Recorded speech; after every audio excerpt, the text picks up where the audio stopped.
मध्य प्रदेश की 28 सीटों पर होने जा रहे विधानसभा उपचुनाव में दल बदल का साया दिखाई दे रहा है। बीजेपी कांग्रेस दोनों ही अपनों से ज्यादा गैरों पर भरोसा जता रहे हैं। जिताऊ चेहरों की तलाश में दोनों पार्टियों की नजर अन्य दलों के असंतुष्टों पर लगी है। ये बात उपचुनाव में उम्मीदवारों के चयन में साफ नजर भी आ रही है। कांग्रेस की 15 प्रत्याशियों की पहली लिस्ट में 8 नाम इम्पोर्टेड हैं। अब 13 प्रत्याशियों की दूसरी लिस्ट भी इसी तर्ज पर तैयार हो रही है। कुल मिलाकर कांग्रेस की 12 दल बदलुओं को चुनाव लड़ाने की तैयारी है, जिन्होंने मध्य प्रदेश के किसानों का कर्जा माफ पूरा होने से रोका, जिनने गरीब की पेंशन 1000 रुपए से रोका और जिनने हर वर्ग के साथ धोखा किया, इनके खिलाफ एकत्रित होकर चुनाव लड़ रहे हैं। और जो बेहतर प्रत्याशी आया है उसी को हमने टिकट दिया। स्पष्ट रूप से कांग्रेस पार्टी 28 की 28 सीटें जीतेगी। बीजेपी के पास खुद के पास नहीं होंगे, इसका मतलब वो तो 25 के 25 वही कैंडिडेट दे रही है जो कांग्रेस पार्टी से कहे। बीजेपी इस पे बात नहीं करे। राज्य में इस साल दल बदल की शुरुआत मार्च में हुई थी। तब 22 तत्कालीन कांग्रेस विधायकों की पाला बदलने की वजह से ही कमलनाथ के नेतृत्व वाली सरकार गिरी थी और बीजेपी को सरकार बनाने का मौका मिला। इसके बाद कांग्रेस के 3 और विधायकों ने विधानसभा की सदस्यता से इस्तीफा देकर बीजेपी का हाथ थाम लिया। ऐसे में बीजेपी दल बदल करने वाले सभी 25 विधायकों को उम्मीदवार बनाने जा रही है। इससे साफ है कि वर्तमान में राजनीतिक दलों के लिए विचारधारा और सिद्धांत के कोई मायने नहीं बचे हैं। अगर किसी चीज का मतलब है तो वो है सिर्फ और सिर्फ चुनाव जीतना। कांग्रेस पार्टी जो टिकाऊ और जिताऊ की बात कहा करती थी, कांग्रेस के पास में काम चलाऊ उम्मीदवार भी बचे नहीं हैं। इसलिए थके चुके पिटे हुए नेताओं को आजमाने का काम वो कर रहे हैं। दूसरी तरफ भारतीय जनता पार्टी के जिन नेताओं की तरफ वो ताक रहे हैं, उनसे उनका क्या होने वाला है ये आने वाला समय भी बता देगा। लेकिन एक बात तय हो गई, जो हम बार बार कहा करते थे कि कांग्रेस के पास में प्रत्याशियों का टोटा है और इसीलिए वो इस प्रकार की बात कर रहे हैं। मध्य प्रदेश में दल बदल का इतिहास बहुत पुराना है। पिछले 2 दशकों में इस दल बदल ने प्रदेश में अपना प्रभाव खूब दिखाया है। दिग्गजों के दल बदल ने सत्ता को पटखनी देने का काम किया है। ऐसे में इस बार के उपचुनावों में उम्मीदवार लगभग वही रहने वाले हैं जिन्होंने पिछला विधानसभा चुनाव लड़ा था। अंतर है तो इतना कि उनके दल बदल गए हैं। Bureau report, IND 24।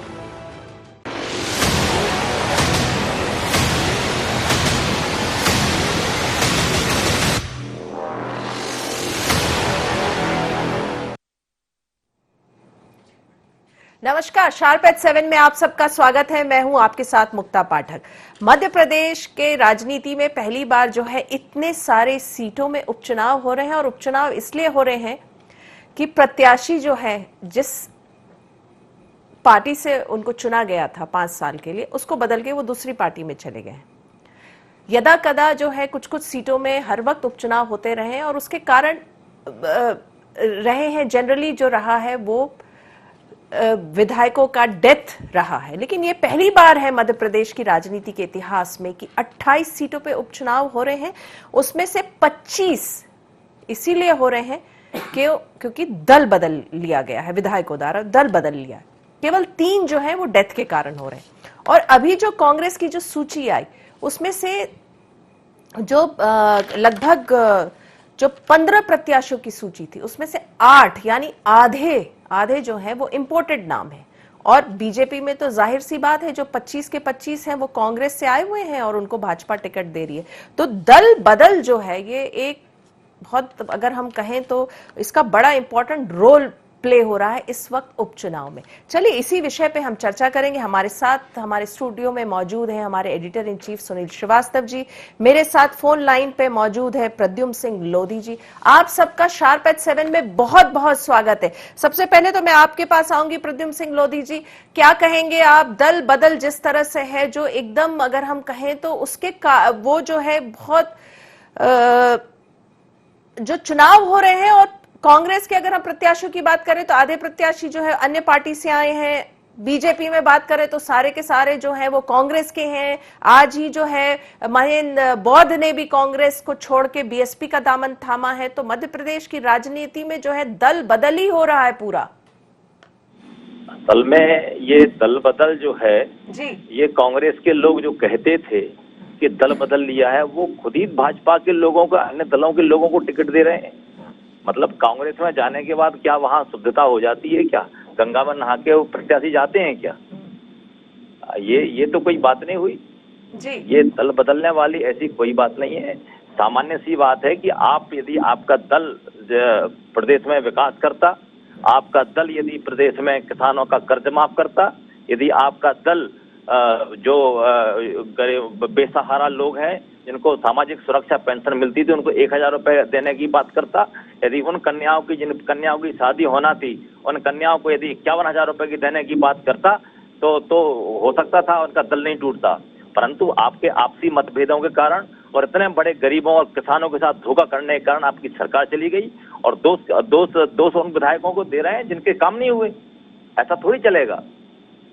लेकिन लगभग 22 पहले और 3 बाद में 25-25 लोग, तो ये केवल मुद्दे केवल ये कि काम नहीं हो रहा, यही तो नहीं हो सकता ना। बनी बनाई सरकार को कौन तोड़ता? बनी बनाई सरकार से मंत्री अगर गए हैं तो कहीं ना कहीं उनका वो काम नहीं हो रहे होंगे जो उनको वो क्षेत्र में चाहते थे। आखिरकार मंत्रियों का जाना, विधायक तो चलिए कोई बात नहीं, बेचारे उनका तो जब मंत्री चले गए तो फिर विधायकों का क्या असर होता होगा ये आप खुद अंदाजा लगा सकते हैं। चलिए, आपने क्यों छोड़ा? मेरा भी प्रमुख मुद्दा वही था। यहाँ ये जो बड़ा मलहरा विधानसभा बुंदेलखंड की ये जो सीट है, ये आप यहाँ आकर देखेंगे इतनी पिछड़ी हुई सीट है कि जब आप देखेंगे तो आप ये कहेंगे कि यहाँ पर आखिरकार ये कौन सा कारण रहा जो यहाँ का विकास नहीं हुआ। यहाँ पर विकास की बहुत कमी है। यहाँ पर किसानों को खेतों में पानी नहीं, यहाँ युवाओं को रोजगार देने की किसी ने बात नहीं करी। यहाँ पर शिक्षा की व्यवस्थाएं चरमराई, यहाँ पर स्वास्थ्य की व्यवस्थाएं चरमराई हुई है। ये तमाम सब बातें यहाँ पर मैं अभी रोड पर ही चल रहा हूँ, आपके बीच में बात कर रहा हूँ। ये पूरी की पूरी सड़कें खराब थी। अब अभी जाके कुछ सड़कों का काम शुरू होना है। मुख्य रूप से बात ये है, यहाँ जो जनप्रतिनिधि रहे उनका काम, उनने अपने जो मापदंड होते हैं, जो विधायक के कार्य होते हैं, यदि उन्होंने अपने काम सही ढंग से किए होते तो आज इस बड़ा मलहरा विधानसभा ये जो क्षेत्र है उसकी ये हालत ना होती। चलिए, हमारे साथ बालेंद्र शुक्ल भी जुड़ गए हैं, पूर्व मंत्री हैं, कांग्रेस से हैं। क्या कहेंगे आप? हम बात कर रहे हैं जिस तरह से, अगर हम इस बार की कांग्रेस की सूची देखें तो उसमें 8 नाम जो है वो इम्पोर्टेड है, अन्य दल से आए हुए हैं। आज महेंद्र बौद्ध ने भी आपके यहाँ से कांग्रेस को छोड़ दिया, बीएसपी ज्वाइन कर लिया। बीजेपी के अगर हम देखें तो 25 के 25 नाम वही है जो आप कांग्रेस को छोड़ के बीजेपी में आए हैं। तो आप लोग एक दूसरे की पार्टी से इधर उधर जा रहे हैं और चुनाव लड़ रहे हैं। अभी कौन सी सूची आई मैडम? अभी हमको भी जानकारी मिली है। पिछली जो सूची, पुरानी जो सूची में है 15 वाली, उसमें से 8 जो है वो इम्पोर्टेड नाम है। तो जो अभी जो सूची आई उसका कोई मतलब नहीं। आप पुराने 15 सूची की बात कर रहे हैं? पुरानी सूची की बात कर रहे हैं हम। हाँ, तो देखिए, जो पुराने भारतीय जनता पार्टी ने जिनको टिकट दिया वहाँ पर तो कोई द्वंद्व होना था नहीं। उनको तो टिकट दे दी गए थे, 5वें टिकट बांट दिए गए थे, क्योंकि ज्योतिरादित्य सिंधिया शर्त के साथ गए थे कि जो विधायक उनके साथ भारतीय जनता पार्टी में आएंगे उनको टिकट दिया जाएगा ही। तो उनके तो टिकट तभी बढ़ गए थे। अब ये स्वाभाविक है कि कांग्रेस से अब टिकट जो बांटे हैं 15, उसके बाद में थोड़ा बहुत तो आज नहीं हमेशा से होता रहा है, कोई बड़ी नई चीज नहीं है। तो इसलिए अगर थोड़ा बहुत कहीं द्वंद्व दिख रहा है तो आश्चर्यजनक बात नहीं है। लेकिन अधिकांश लोगों का कहना है कि जो टिकट बांटे गए बहुत ठीक बांटे गए, सही बांटे गए और ये चुनाव जीतेंगे। जहाँ तक अन्य बातों का सवाल है तो चुनाव के दौरान ऐसी बातें होती रहती हैं। लेकिन अगर आप देखें तो मोटे तौर से आज आम जनता के दिमाग में क्या है, चर्चा किस बात की हो रही है? आज चर्चा इस बात की हो रही है कि जो कांग्रेस की चुनी हुई सरकार थी उसमें ज्योतिरादित्य सिंधिया ने जो 1,30,000 से लोकसभा चुनाव हार गए थे, हारने के बाद उन्होंने जिनको टिकट दिलवाए थे उनको उकसाया, उनको बताया कि वो उनके साथ आ जाए। और उनको ऐसा लोग कहते हैं, आम जनता कह रही कि उनको कोई लेन देन के आधार पे वो सब सिंधिया के साथ पार्टी छोड़ी और भारतीय जनता पार्टी में चले गए। ये चर्चा आम है। आज की तारीख अपन बात करें कि विकास हुआ नहीं हुआ, कितना हुआ कितना वो नहीं हुआ, तो जहाँ भारतीय जनता पार्टी की सरकार 15 साल रही और 15 साल के बाद कांग्रेस की सरकार बनी, वो भी सही बात है कि पतली दुबली सरकार बनी थी।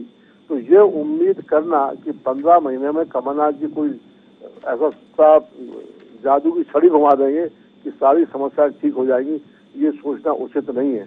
और आज भी मतदाता इस बारे में चर्चा नहीं कर रहे हैं।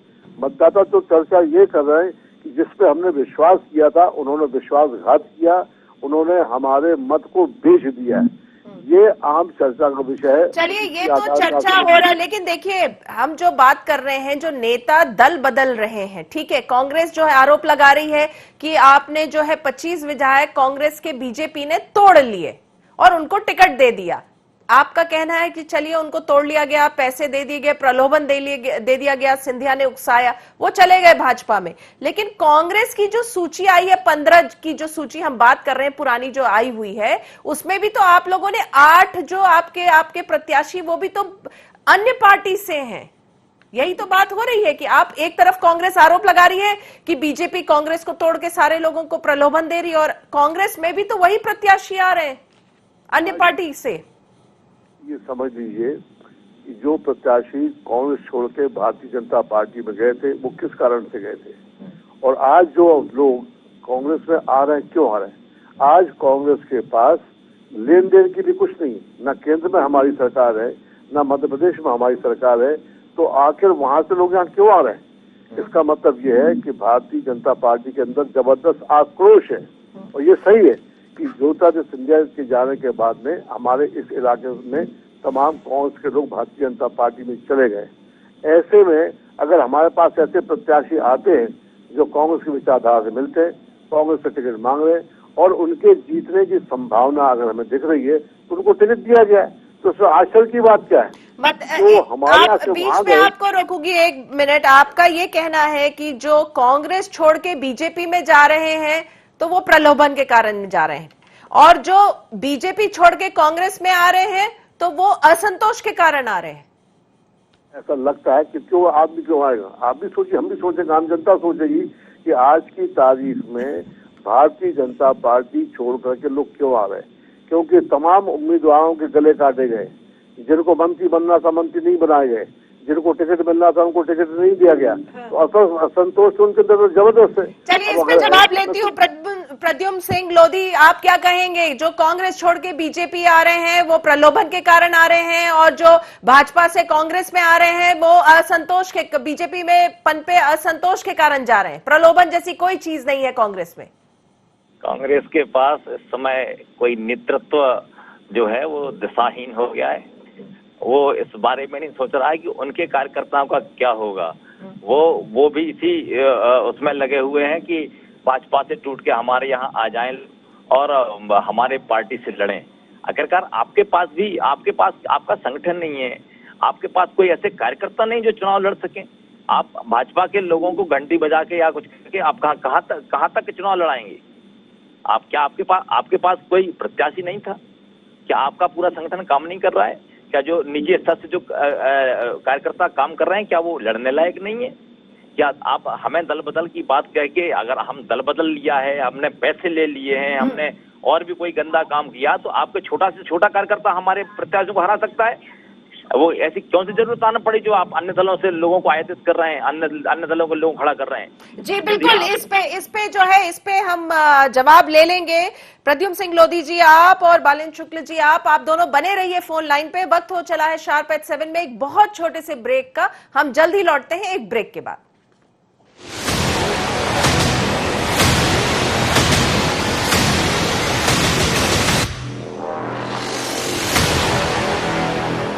बाबा इलायची को जैसे ही चखा तो लगा कि लाइफ के हर टेस्ट में होना चाहिए प्लेजर।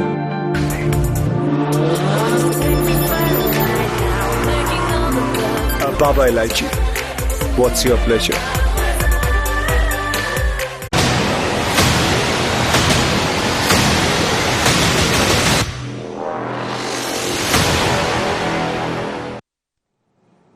ब्रेक के बाद आप सबका एक बार फिर से स्वागत है। हम बात कर रहे हैं जो दल बदल जो हो रहा है कांग्रेस और बीजेपी के बीच में, और मध्य प्रदेश की राजनीति में, और उपचुनाव जो हो रहे हैं वो देख रहे हैं हम कि कांग्रेस जो है वो, कांग्रेस के जो लोग हैं वो बीजेपी में आ गए और बीजेपी से लड़ रहे हैं, और बीजेपी वाले जो है कांग्रेस में आ रहे हैं और उपचुनाव हो रहे हैं। तो सुनील श्रीवास्तव जी आपके पास आऊंगी। अभी हम लोगों ने बहुत एक इंटरेस्टिंग बात सुनी कि जो कांग्रेस से विधायक छोड़ के बीजेपी जा रहे हैं वो तो उनको प्रलोभन दिया जा रहा, प्रलोभन के कारण जा रहे हैं, लेकिन जो बीजेपी से वो कांग्रेस में आ रहे हैं वो असंतोष के कारण आ रहे हैं। तो ये बात कुछ समझ नहीं आ रही है। देखिए मुक्ता जी, जिस प्रकार से दोनों दलों के जो नेता हैं हालांकि अगर हम बात करें तो जो हमारा मुद्दा है, ये दोनों भी दल बदल कर चुके हैं। लेकिन सबसे बड़ी बात है कि नैतिकता या फिर हम सिद्धांतों की बात करें, या जिस प्रकार से कहा कि विचारधारा जिससे मेल खाती है वो आ सकते हैं पार्टियों में, तो विचारधारा कभी भी मेल खा सकती है। क्योंकि जब कांग्रेस का हो या बीजेपी का, जब उनको लगता है कि उनकी पार्टी में उनका भविष्य खतरे में है, तो वो दूसरा दरवाजा खटखटाता है।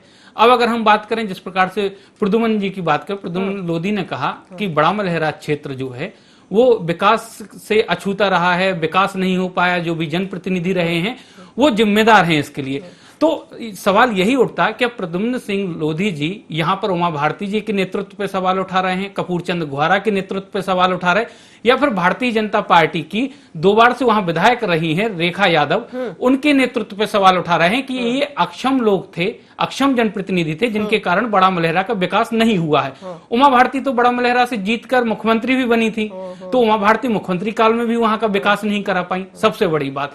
दूसरी बात, जिस प्रकार से जनप्रतिनिधियों पर निशाना साधा जा रहा है कि क्षेत्र के विकास नहीं हो रहे, तो ये बताना होगा जनप्रतिनिधियों को भी और जनता को, इनसे पूछना चाहिए कि जो लोग गए, अगर दल बदल किया है तो उसका कारण क्या है। सरकार गिरानी थी, सरकार गिर गई, प्रद्युम्न जी तो काफी बाद में सरकार गिरने के, जब बीजेपी की सरकार आ गई उसके बाद उन्होंने दल बदला है। हाँ। तो कुल मिलाकर नैतिकता या फिर हम तमाम तरीके के जो बड़े बड़े सिद्धांतों की बात होती है, इनकी बात करना बेईमानी होगी। अब अगर हम बात करें मुक्ता जी, तो जो 15 की सूची आई थी पहले, अधिकांशतः उनमें से जो 8 लोग थे, उनमें से कई ऐसे थे, चाहे हम प्रेमचंद गुड्डू की बात करें, रविंद्र सिंह तोमर की बात करें, ये लोग, रविंद्र सिंह तोमर कांग्रेस छोड़ बसपा में गए थे, वहां से चुनाव लड़े थे, फिर अब दिमनी से कैंडिडेट कांग्रेस ने बनाया है। प्रेमचंद गुड्डू की भी यही हाल है, भाजपा में गए, अब उनकी घर वापसी हुई है।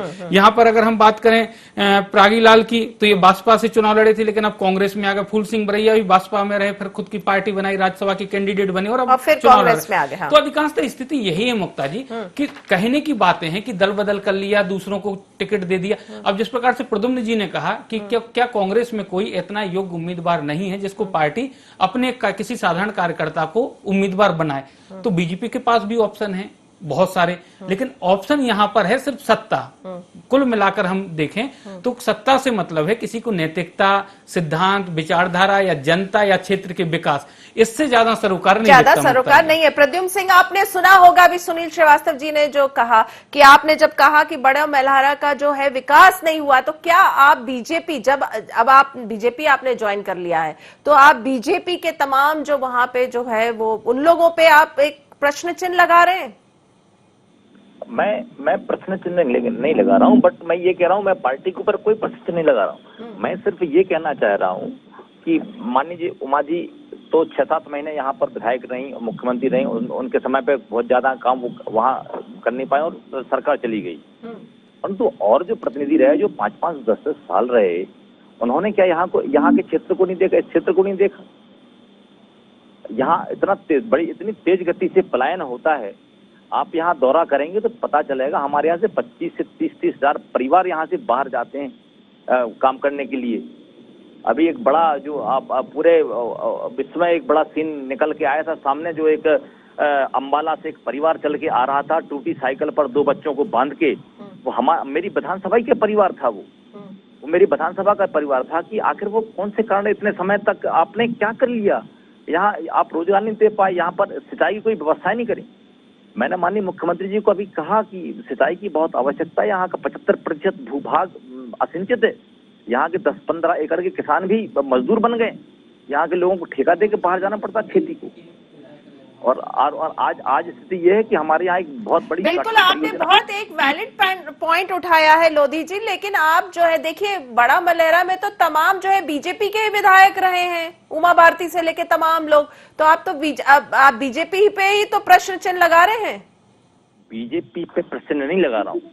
हाँ। मैं प्रतिनिधि पर प्रश्न लगा सकता हूँ, जो यहाँ रहे उनने काम नहीं किया। भाजपा तो काम करने के लिए तैयार है, हाँ। परंतु यदि आप योजना बना के नहीं देंगे दल को, आप सरकार को योजना बना के नहीं देंगे, तो उनको कोई सपना नहीं होता कि आपको कौन सी योजना की यहाँ जरूरत है।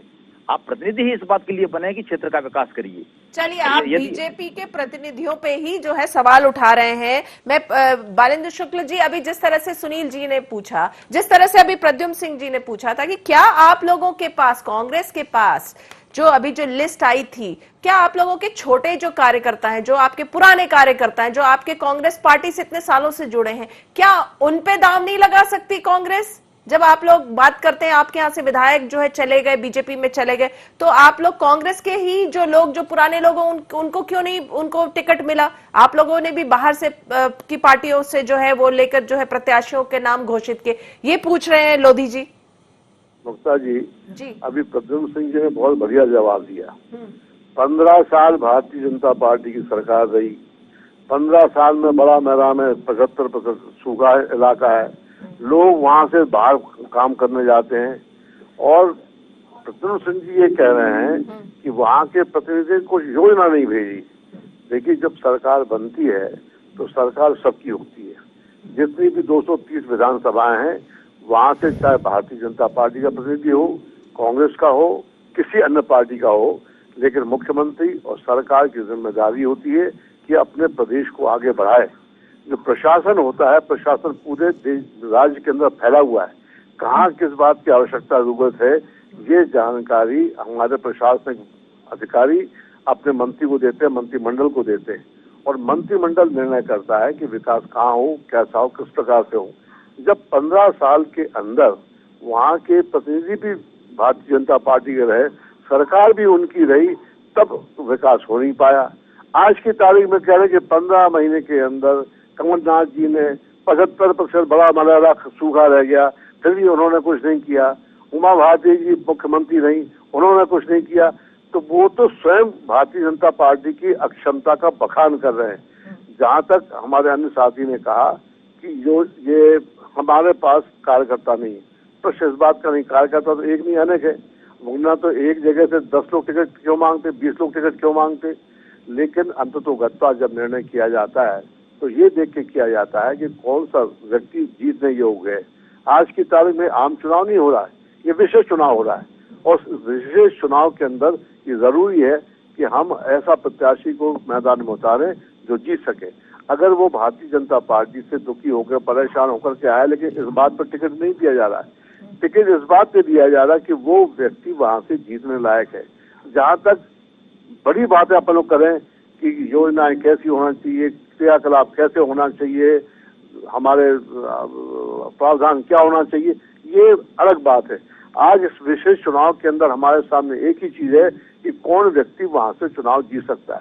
जहां तक विचारधारा का सवाल है, कांग्रेस की अपनी है, योजनाएं बनेंगी, कार्रवाई होगी, और ये देख करके नहीं होता कांग्रेस के अंदर कि कहाँ हमारा विधायक है, कहाँ दूसरे का विधायक है। हम पूरे प्रदेश को आगे बढ़ाने का कार्यक्रम कर रहे हैं, और उसका 15 महीने के अंदर कल कमलनाथ जी ने बहुत कुछ काम किया है। चलिए, वक्त हो चला है ये डिस्कशन को खत्म करने का। आप प्रद्युम्न सिंह लोधी जी, आपका और बालेंद्र शुक्ल जी, आप दोनों का बहुत बहुत धन्यवाद कि आप इस चर्चा में हमारे साथ शामिल हुए। हम बात कर रहे थे कि किस तरह से जो है ये उपचुनाव जो है वो दल बदल के भरोसे रह गया है, और वो दिख भी रहा है।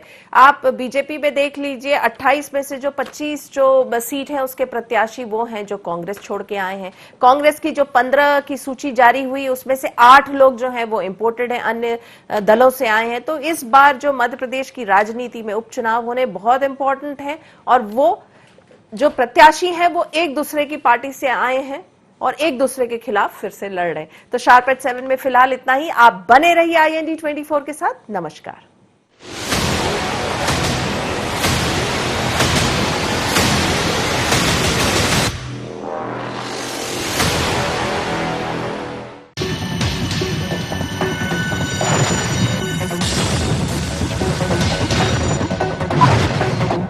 बाबा इलायची को जैसे चखा तो लगा कि लाइफ के हर टेस्ट में होना चाहिए प्लेजर।